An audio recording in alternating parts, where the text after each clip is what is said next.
Good morning, good afternoon, and good evening, wherever you are in the world. And welcome to another episode of Glass Half Full, a podcast and a safe platform where we talk with a variety of teachers, entrepreneurs, spiritualists, uplifters, givers, shakers, and serenaders. Everyone has a lesson to learn and a lesson to share. Let's use our life experiences to enrich someone's heart, mind, spirit, and soul. Through sharing our experiences, we can be a learning inspiration for one another. I'm your host, Chris Levens. Let's welcome today's guest. Today's guest is Kristen Donnelly. Kristen Donnelly is an award-winning, 4-time TEDx speaker, international empathy educator, and researcher with 2 decades of experience in helping people understand the beauty in difference and the power in inclusivity. She is one of the good doctors of Abbey Research, COO of their parent company, and an unapologetic nerd for stories of change. Kristen lives outside of Philadelphia with her husband, where they are surrounded by piles of books and several video game consoles. Let's give a warm welcome to Kristen Donnelly. Thank you so much for having me. I'm delighted to be here. Thank you. Good morning. Good morning. How's your day going thus far? I just finished fighting Philadelphia traffic, so it can only go up from here. Wow. Okay. Well, thank you for taking some time out to be a guest here on Glass Half Full. We are really happy to have you today. I am, as I said, delighted to be here. It's a great opportunity, and I love what you're doing here, so thank you so much. Thank you. Thank you. Well, we're going to jump right on in. I like to ask all of my guests this first question. I believe our lives are in spiritual design. Can you share your life layout or blueprint with everyone? How you grew up, where, your family lifestyle? Sure. I was born outside of Baltimore, but we moved to Philadelphia when I was 7 because my father bought a company, and that really determined the rest of the blueprint of my life. He bought a dye manufacturing company that makes biomedical stains for pharmaceuticals as well as some other things. So we make the color of Advil, for instance. Wow. We make the stains that diagnose cancer, some things like that. And it became the third child in a lot of ways. I have a younger brother, but Abbey, which is the company, became the 5th member of our family. And over the years, he grew it from one company to now my brother and I own and operate it, and we're up to 5 divisions. Wow, congratulations. And all of those, thank you. All of those divisions are bound by the mission statement to impact lives and create holistic wealth. And so the blueprint of my life is, how do I impact lives and how do I create holistic wealth? I spent a long time doing youth work, voluntary youth work, and both in the United States and in Northern Ireland. I have a couple master's degrees in things that ask about people and deal with humans. And then my PhD is in sociology, which all of that is about how do humans work together. And the driving question of my life is, how do people live life together, and how can we do it in a more holistic way? And so I took the opportunity to come back into my family company after the completion of my PhD. My husband, who I met in Northern Ireland, he is Northern Irish. We emigrated back from Belfast to Philadelphia about 7 years ago. And since then, we've been a part of it. And as I entered fully into the family business, I started my own division that I now run with my best friend, Erin, called Abbey Research, which is an empathy education firm. And we spend our days helping people understand themselves and the world around them so we can all have richer human experiences, with the understanding that empathy is a lot broader than emotions. And it is something that we can all learn. It's a skill set we can all develop. So that's how I try my best every day to impact lives and create wealth. My brother does it still through the making of dye and some of our other products. And he kind of runs the manufacturing arms of our business. And I run the thought production arm of our business. Oh my gosh. Wow. You must be so busy. My calendar is very, very full. I will not lie. I try hard not to think of it as busy. Okay. Because for the simple fact that like whenever someone says they're busy, at least in my experience, it's almost like you're looking for like it's a badge of honor. Like I'm so busy, so I must be so important. and I'm trying hard instead to cultivate rest into my life practice. So I try hard just to say like I have a lot of responsibilities and I've made a lot of commitments, and some of those commitments are to people like yourself, and some of those commitments are to my employees, and some of them are to myself. Okay. Well, and so my life is an orchestrated dance of commitments. I like that. I like that you said that you have commitments to yourself. Yeah, I didn't used to. That's a new thing in my life. And I am trying very hard to keep those commitments. Nice. Can you share a few with us that you commit for yourself? Sure. So some of them are for my marriage. My husband and I have agreed that we will do at least one date night a month. That's awesome. And we travel together on a trip at least once a quarter. And we do something fun on that trip. So even if he joins me on a business trip, one of the nights is a fun thing in a new city. So like I'm speaking at a conference, or I'm attending a conference actually in Orlando in a couple months. I have applied to speak. I haven't heard back yet. And it happens we hoping you get it. We hoping you get it. Fingers crossed. And it happens to be taking place at Disney World. So he's coming along, and we bought a couple days passes, and we're going to do Disney World after the conference ends every night. So that sounds cool. We're excited. So in some ways I've made it, like that's one of the commitments. One of the other commitments is that I will pursue my physical health, which is not something that I've been particularly dedicated to. So I've put some people in my life who are going to love me through this process and help me kind of figure out the practice that'll work best for me. I've done lots of, like everyone else, fits and starts. Still haven't figured out kind of what physical movement works best for me on a consistent basis. So that's one of the commitments I've made.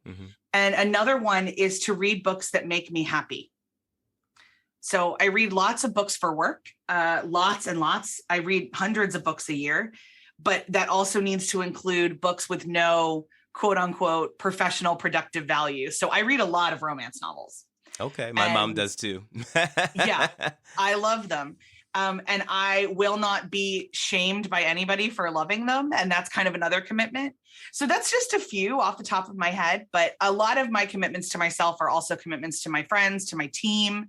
I committed to my team that when I'm not mentally okay, I tell them. I don't try to like grin and bear it. That's nice. When I'm having a bad mental health day, they know. Committed to my husband that I will let him into. I do so many things that I often forget to tell him what's going on at any given time. So I've made a commitment to make sure that he's in the loop of all major pieces of my life. So, some of those. All right. Well, thank you for sharing some of that. That's nice. We all definitely have to. I think that's a great way to look at making some for yourself, for work, and just trying to live up to it, I think is the important point. Maybe sometimes we might not, but at least having them there, you have something to be searching, to be reaching for. So that's awesome. That's awesome. Can you explain what is empathy? I would be only delighted. So I think that, so let me say, I deeply believe that there are people who are deeply in tune with other people's energies. And that's the word we've used for them is empath. Yes. And I think that's really a misnomer for them because they're not reading other people's emotions. They're reading other people's like energies or vibes or something, because how often do you really know what you feel? Truly. It's rare. Most of us feel many things at once. We have trouble putting our finger on it. English doesn't really match what our bodies kind of feel like sometimes. So I don't know why we can expect anyone to really know emotions. So they might know that something is off, or they might think I'm angry, but really I'm not angry, I'm scared. Okay. It might be presenting as anger, but my true emotion is fear. So that it's messier. And I think we've done them a disservice. We've also then done all of the rest of us a disservice by saying that empathy is something you're born with or not, which is false. When you look at all of the dictionary definitions of empathy in every language that I can understand, all of them include the word understanding. Only some of them include the word emotions. But in the United States, we've now taught people that an empathetic response is, I know just how you feel. I don't know about you, but when someone says that to me, my immediate response is, that's crap. Yeah, that's not the best answer to come out with at all. That's crap. But that's what we've taught people to say. So the best thing that we instead would recommend to say is, I'm sorry you're in pain. Nice. I experienced something like that, and I'm so sorry you're going through that. How can I help? What do you need from me? So basically, empathy, if we truly dial it back to both its dictionary definition and then its sociological definition, is a consistent, intentional choice to understand rather than assume. Ooh, I love that. Wow. And that applies to both yourself and other people. Okay. So emotional intelligence is the piece of applying empathy to yourself. Understanding your motivations, your beliefs, your trigger points, all of you. And the more you understand other people, the more you understand yourself, and it becomes a symbiotic relationship.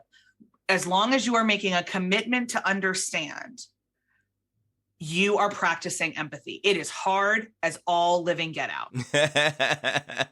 It is the simplest things in life are hard. Like my whole business is built on we essentially just tell people to be kind to themselves and other people. And when, we get the looks on people's faces and they're like, right, but how do we do that? I'm like, there's the rub. It's really simple, but it's so hard. So there's lots of ways that we recommend to cultivate understanding, but that's at the base of it, is to intentionally choose to understand rather than assume. All right. You broke it down. So what is inclusivity? Inclusivity is creating spaces where everybody gets to show up on their own terms and not the one that you've created for them. So our brains are really lazy, fundamentally. Their job is to keep us safe. So, and their job is to have ideas, not keep them. So in order to help us categorize threat levels to everybody else, our brains created archetypes of humans. And everyone we meet, our brain puts them into one of those archetypes. So it's really easy to see people as stereotypes, to flatten them, to make them the thing we see first or the thing we know first. Well, the problem with that is that A, they haven't consented to that label. Yes. And B, that is a fraction of who they are as humans. But the good news is we can retrain our brains. How do we We're do not that? biologically determined. That is very true. It's consistent decisions. You rewrite your neural pathways by consistently choosing to. By when you see somebody, one of the examples I frequently use is if you are somebody who grew up in a area that is predominantly one race, and then you leave that area and go somewhere else and you see somebody of a different race, you stop yourself before you identify them entirely by that race. Okay. So let's say, I taught and lived for a long time in Northern Ireland. There's not a lot of people of color in Ireland proportionately. True. And there's definitely not a lot in Northern Ireland because immigration's not people don't move to Northern Ireland until very recently. And so because of their civil war, their armed conflicts they had for so many years. So when I would work with my students over there, I would say okay, here's 10 people. I'd put up pictures and I'd be describe them to me. And you cannot use their race. And so then you have to say like, okay, that man has curly black hair and is wearing a red shirt. Okay. Does it make it any more or less true if you say he's a brown man? Right. So like what, and then you start asking questions, you start doing those things. It's immersing yourself in art from other cultures. It's making sure to watch, every once in a while, throw on a documentary on Netflix about a people group you don't know anything about. When there's a terrible tragedy somewhere on the planet, which happens literally every day, do a quick Google, figure out who they are. Yeah. Know a couple things about that culture beyond the color of their skin. And then let's keep moving. That's the best way to do it. Like I said, it's work. It's hard. It's annoying. But we've tried it the other way. We've tried being exclusive, and it's not going great. So let's give this one a whirl. I like that. Yes. Let me ask you, if you could make a slogan for your life at this point, something that you would feel that's representing you at this point in your life or what you've gone through to get you at this point, what would that slogan say or what would it be? We cannot do any of this alone. Ooh. All right. Now, can you break that down for us? Yeah. So I grew up outside of Philadelphia, and the Northeast is a really individualistic culture within a United States that is a very individualistic culture. And so we're kind of hardwired to do it by ourselves. It's actually one of the founding lies of America that the Puritans gave us, that we're meant to do things alone. And by the time I got to college, no one knew me. I hid so many things. I was in the middle of a massive mental health crisis, and no one knew, because I didn't know how to use that language. Even I have an incredible family. My parents were not emotionally distant, but I still didn't know how to tell them things. Okay. And so I didn't know I was allowed to. I didn't know I was allowed to appear vulnerable. I didn't know that I was allowed to not have it all together. And my first friend in college, Katie, who is still one of my best friends, she was in my wedding. She told me that there was something in her that told her it was her job to help me soften my sharp edges. Wow. And she just dragged me kicking and screaming into community and taught me how to ask for help, and taught me that I could be honest with people and they wouldn't walk away. In fact, they'd step up more. And that the dichotomy is that the more that I am vulnerable and tell people I need them, the more they want to be needed. Yes. And otherwise I end up with servants and sycophants instead of family. So I was 17 when we met, and I'm 38 now. And I'm still learning that lesson. Wow. But I know it cognitively that we cannot do any of this alone. Everything in my life is a team effort. Getting out of bed some days is a team effort, because on the days that I just can't. I sit there and think, who have I made promises to today? Who have I committed to today? And if I could go through the list and all of them would be okay with me saying, screw it, I'm staying in bed, then sometimes I'll stay in bed and I'll call in. But most of the time there's something there that's time sensitive or a promise I made, and that's enough motivation to get me out of bed. That's honest. I appreciate that. Yeah, sometimes you're right. It's like, I don't feel like doing this today. So I get it. Yeah. Like, look at my pillow. Like, it misses me. Shouldn't I spend more time with it? Yeah, it's like, life is hard, and I don't understand why we don't get anywhere by pretending it's not. Right? It's true.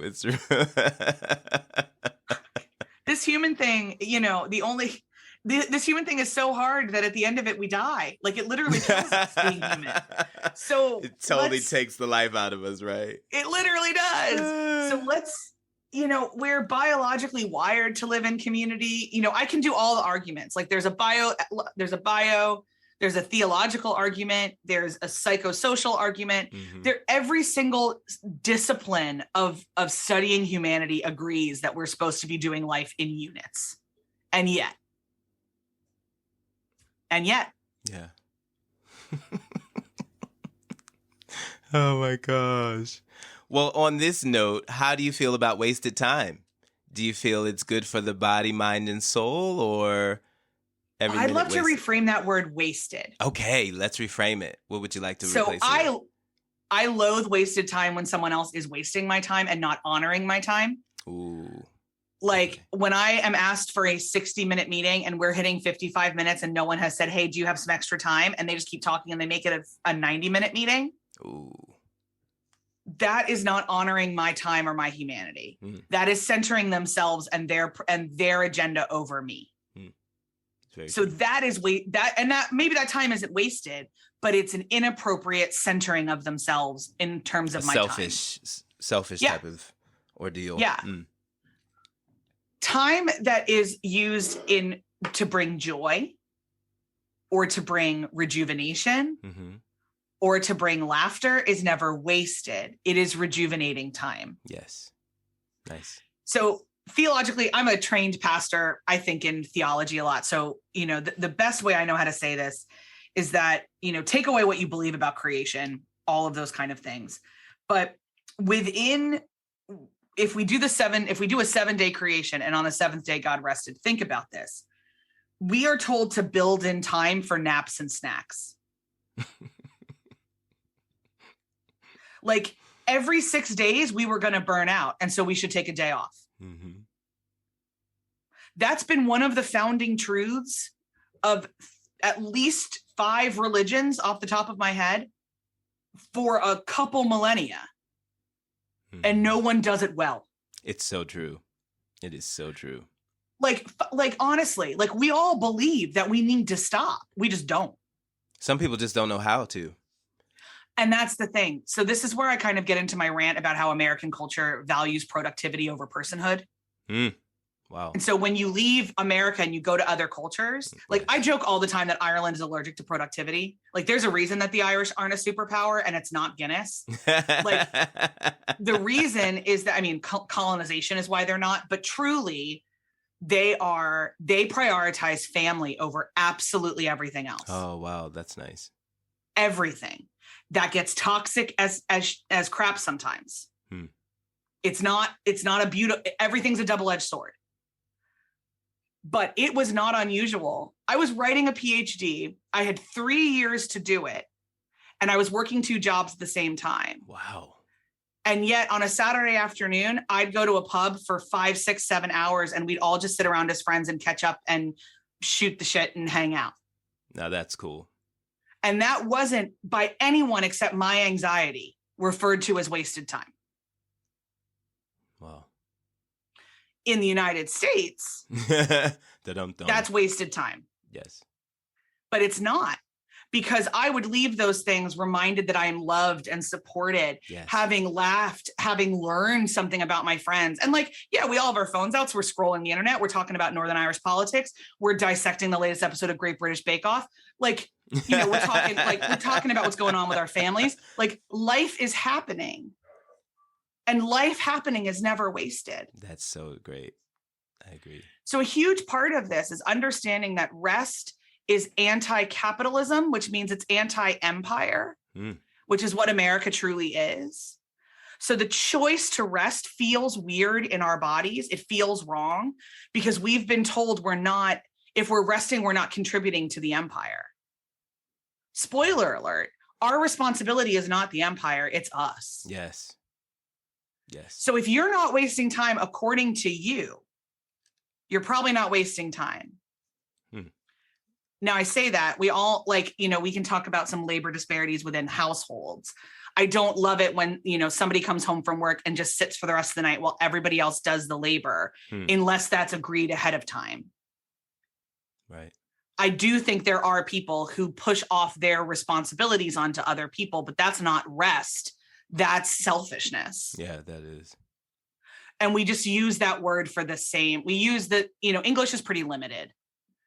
we only have so many words, and we use the same word for a lot of different things, which is why Aaron and I teach about breaking language down and really taking a moment and thinking about what you mean. Nice. Chase that word, chase it to its logical conclusion, and see what you really, really mean. Nice. And so, you know, a good example legitimately is the phrase pro-life. Okay. Most people who are pro-life, their priority is protecting an unborn child. Mm-hmm. Completely a valid thing. Mm-hmm. But if you chase what pro-life really means, that probably means that they'd be against the death penalty. And they'd be for things that they'd be like for childhood education credits and free formula for babies in poverty. You know what I mean? Like, it would be all about life. Mm-hmm. But realistically, what they are is pro unborn child. Yes. So let's call it that. Like, if that makes you uncomfortable, then think about why you're not pro all those other things.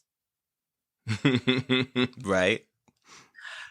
Like, I'm not into judging people because I don't have the energy. Yeah, All I want us to do is just be clear about who we are and what we are. Yes. So once you're clear about who you are and what you are, then you can be clear with other people and we can have honest conversations. But we get into so many bad faith arguments because we're using taglines instead of communicating with each other. You're right. You hit that on the head. So true. So that's the long-winded as all get out answer to your question. I love it. You look, you ran around, you hit some points on different areas. That was great. That was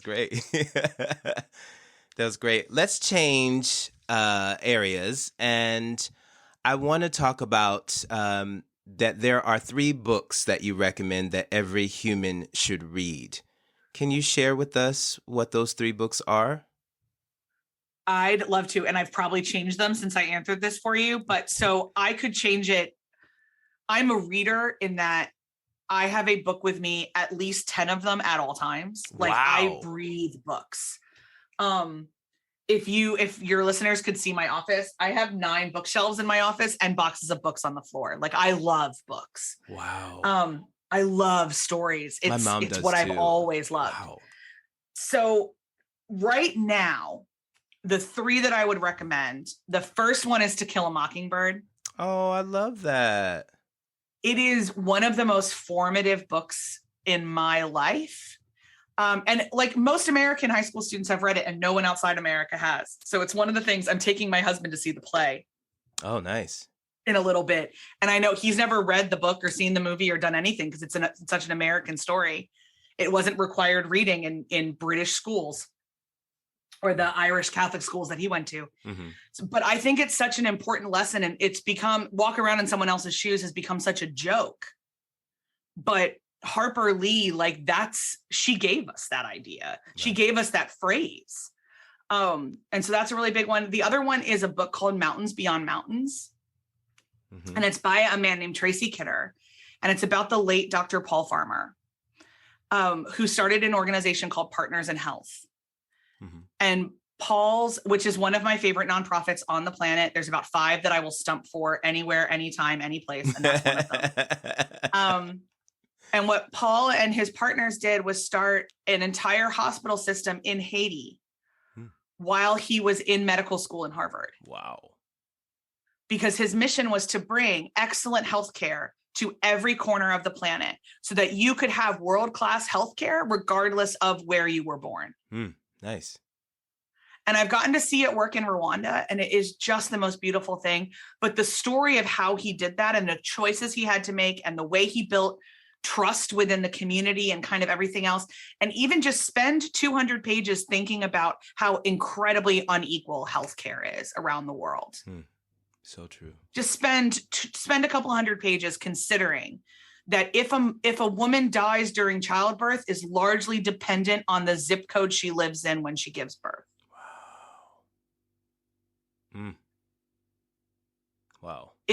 like just sit there with that for a minute and spend 200 pages thinking about that. So those are the first two.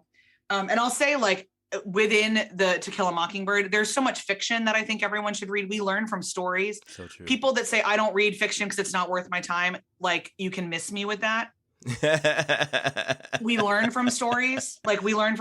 So, like, you want to talk about empathy builders? Let's talk about Time to Kill from John Grisham. Let's talk about some of the points that Rowling makes in Harry Potter. Let's talk about the purpose of fairy tales according to J.K. Chesterton. You know, like, we can do all that. So I'll lump a lot of fiction in with that. But the third book that I would love every specifically American to read right now is a book called Burnout by Emily and Amelia Nagoski. You said Burn Out? Burn Out. Yep. Burn Out. Okay. And it is both the medical and social ramifications of our exhaustion. And it's focused primarily on women because women do most of the unpaid labor in the world and definitely the United States. But understanding why you can't sleep, why you can't stop, what a trauma response is, all of these things, they break it down really, really well. So those are the three that if you haven't read any of them, I'd put them on your list.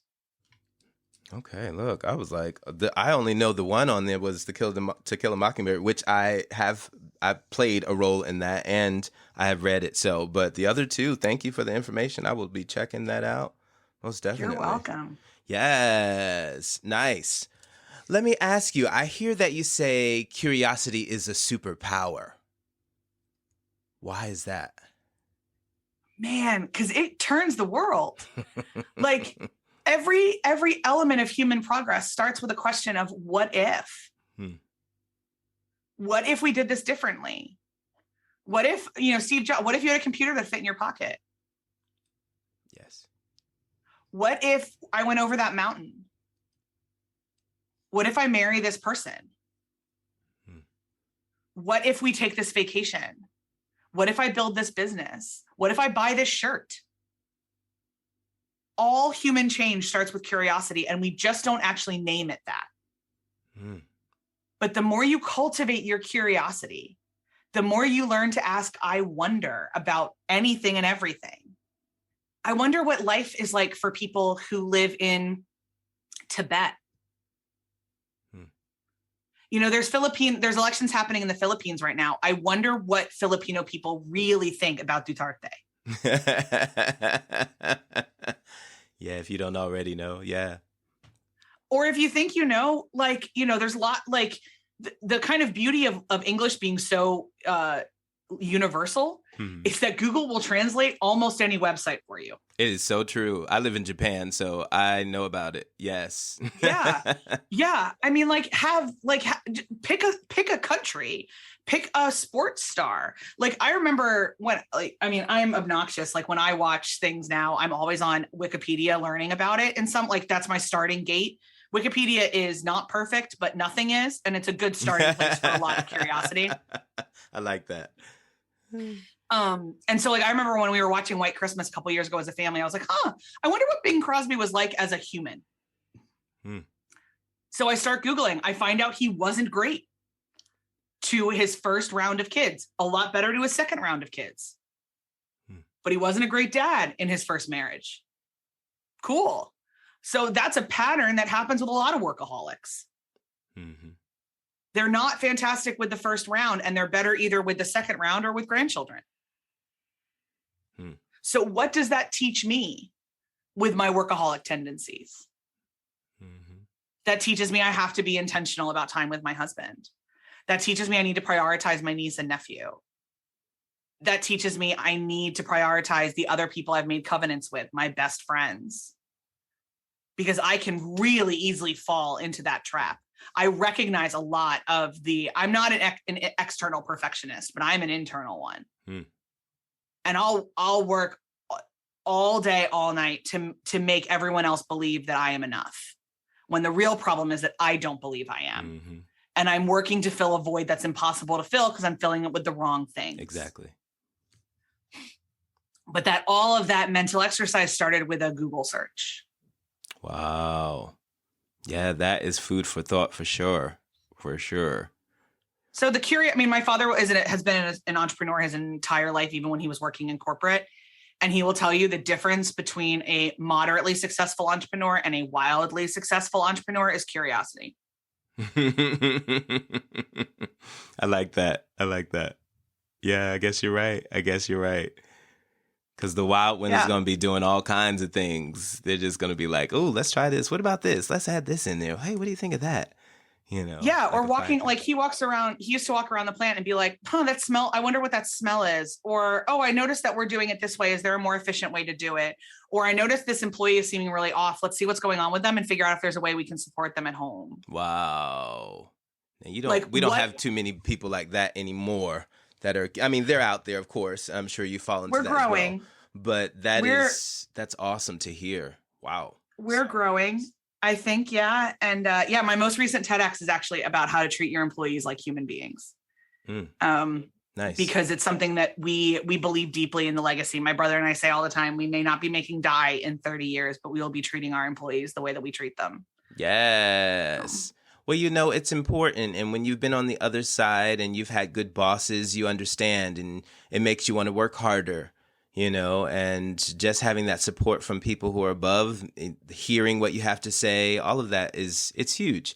People feel that they are a part of a team, that they're able to contribute and that they're able to be heard and cared for. So that's lovely. That's great to hear that you could see your dad, in this position and learn that, this is the way that we should be doing it as well. So that's awesome. Now, you said your brother is in the business as well. Is he living in Philadelphia as well, or is he somewhere else? Oh, yeah, no, we all live within about 10 minutes of each other. Oh, that's awesome. Yeah. Oh, cool. Okay. Nice. So everybody's around in the neighborhood. Yeah, which is helpful when you're running a business, because we've never, like, family meetings take place on vacation, so vacations could be tax write-offs. Yes. So we've had family meetings while we're decorating Christmas trees, so it's a lot easier when I gave my brother a ride to work this morning because his car's in the shop, so it's easier to do life when we're all together. Yeah. I like that. Yeah. Let me ask you, what 3 words come to mind when you think of yourself? Passionate, empathetic, learner. Passionate, empathetic, and learner. Those are all great words. Can you touch on a little bit why you have chosen these for yourself? Yeah, I'm a lifelong learner. I kept going to school because it was the only thing I was good at. But like, I have all the degrees now, so like now I just learn unstructured. Wow. And I love learning about people and myself and ideas and figuring out, better ways to human. My top 2 strengths in Clifton Strength Finders are they combine to make me this person that wants to, lead everybody to the best version of themselves. Mm-hmm. And that's kind of what I do. I'm very passionate. I always have been. When I believe in something, I believe in it with my whole being. Nice. And then empathetic, I try every day to understand. And there are times that like I'll message my friend and be like, okay, this is stretching empathy. I don't understand this.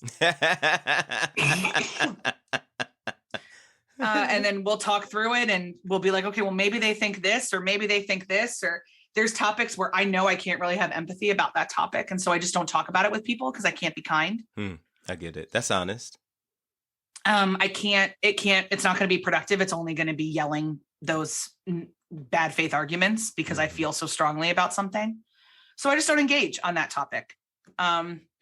And I try my best to check myself. Am I really thinking about this? Let me think about it from the other perspective. Are there things I could learn from that perspective? Are there things I could think about? Mm-hmm. Sometimes yes, sometimes no. So I try very hard to seek understanding at all times, especially within my personal relationships. That's awesome. That's huge. Thank you for those 3. They're very nice. And it's nice to hear that you threw out those great positive words for yourself. In closing, I'd like to ask my guest this final question. Is your glass half empty or half full? Oh, it's half full. It's half full. I'm at a really fun place in our business where people are starting to book speakers again, and conferences are happening. And so we're getting to meet new people again and get out there again. We've got about 4 engagements booked this year that are taking us to places we've never been, which I love. Come to Japan. Oh God! If you know somebody who needs an empathy, Look, we'll have to talk. Okay, we'll have to talk off the mic. But yeah, okay. I will be on a plane tomorrow. What? Oh gosh, we'd go back tomorrow. Yeah, we loved it. It is great, right? I love it too. We loved it. Yeah, we did Tokyo and Kobe and Osaka. Yes, you hit the great spots. Definitely. We did not ride the bullet train though, which is my husband's greatest regret because he loves modes of transportation. So we have to go back just to ride the bullet train. Yes, it is good. We're getting a new train in about 2 years that's going to be lifted with magnets up off of the. It'll be magnetic. Oh, we have to ride that. So that will happen. So tell him to wait. He's still good. He's still in good standings. It's not finished being built yet, so he's got time. Okay, good because we've got a couple years of vacations planned out. So nice. But I mean, I will go anywhere in the world. Like my partner may not come with me. Like I'm not sure she'd like trope with me to Pyeongchang, but like I would. So we get to go to New Orleans together. We get to go to Hilton Head. Nice. It is all in the United States and Canada right now. Okay. Because I think people are still hesitant to book international speakers. Understandable.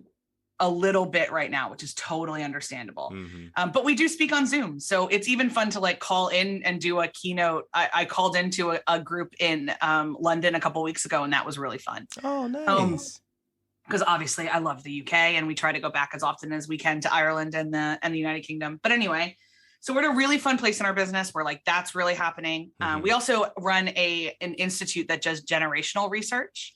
Okay. And so as we're talking to more and more colleges around the United States, and especially collegiate athletes are in a real mental health crisis. I mean, collegiate athletes have always had pressure put on them. The pandemic just ratcheted it up to like 900. And we've had more deaths by suicide of D1 athletes in the last 18 months than is even kind of fathomable. Wow. And so because of this research that we've been doing for ages on generations, and because we work with Gen Z and we talk a lot about it, we're getting opportunities to help college professors and high school teachers and parents really dig into how they can support their kids. Wow. And then we're helping graduating seniors really dig into how they can get ready for the workforce. Yes, that is so important. Like how they can present themselves in an interview with confidence and not ego. Yes. How they can understand who they are and what they want. We do an emotional intelligence internship where people literally intern for us so they can learn emotional intelligence. Wow.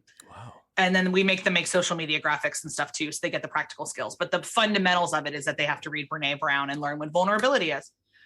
And like all of this is just we feel in this really, really belovedly beautiful spot to serve. Mm-hmm. And it's just like the sky's the limit. It's going to be so great. And to see where the universe needs us is where we're going to show up. Yes, Kristen, do it. You are on fire. Yes, I love it. I love it. Do you have any final thoughts for our listeners? I would love to tell you that you're doing great. Who, me? Everybody. Okay. I was like, who, me? I would, and I know, like, you're going to think like, you don't know me. No. If you are a human who is remembering to eat, gets out of bed most days, practices basic hygiene, and is kind to the people around you, you're doing a great job. All right. All those things are hard. If you are a parent and your child is alive, you're doing great. If you're a parent and your child has passed and you loved that kid while they were alive, you're doing great. Yeah. Everybody is doing better than they think they are. The flip side is that we can all continue to grow. So like, don't get complacent, but don't beat yourself up for who you were. Accept who you are and rejoice over who you're going to be. And realize that in the midst of that, you're doing your best and your best is great. I love that. Wow, that was powerful. Can you tell everyone how they can reach you if they're interested to find out more about what you're doing? Our website is argooddoctors.com. And we are at Abbey Research, ABBEY Research, on all socials but TikTok. Awesome. Kristen, thank you so much for your time today. You've shed some amazing light and have really given some good knowledge. We really appreciate you taking some time out to be a guest here on Glass Half Full. Oh, Chris, thank you for having me. It was such a pleasure. Oh, the pleasure is all mine. Thank you so much, and you have a great day. You as well. Thank you. And thank you to all our listeners listening in to another episode of Glass Half Full, a podcast and a safe platform for everyone to share their life experiences. Once again, I'm your host, Chris Levens. Please subscribe, follow, and rate this podcast on Apple Music and Spotify for more learning experiences. Until next time, know you are blessed. See ya!